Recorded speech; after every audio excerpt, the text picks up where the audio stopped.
This week, we highlight another life well lived. In 1965, when an undergrad student at Yale wrote an economics paper laying out his idea for a cross-country overnight delivery system, his professor gave him a C. But that didn't stop Frederick Smith. And nearly a decade later, Federal Express delivered its first packages. Smith launched the company that later became known simply as FedEx in 1973 with 14 jets and a dream to change the shipping industry. Using an airplane hangar in Memphis as a home base, Smith had his planes fly at night to take advantage of the nearly empty skies. On that first night, 186 packages were delivered to 25 U.S. cities. Today, FedEx averages more than 17 million shipments daily.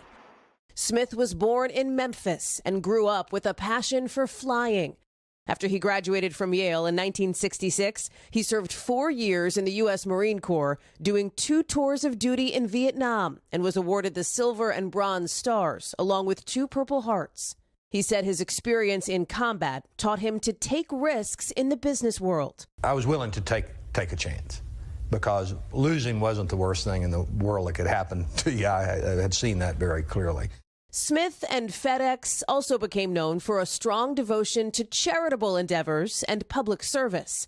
During the early days of the pandemic, FedEx shipped about half of all the coronavirus vaccines distributed by the federal government.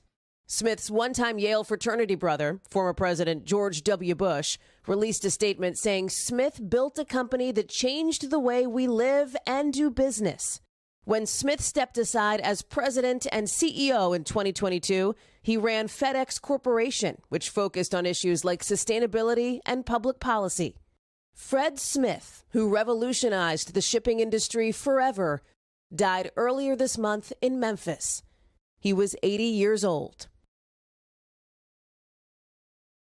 Hey, thanks for watching. And don't forget, you can catch the Today Show every morning on NBC or take Today when you're on the go. Just follow the Today podcast on Apple Podcasts, Spotify, or wherever you listen.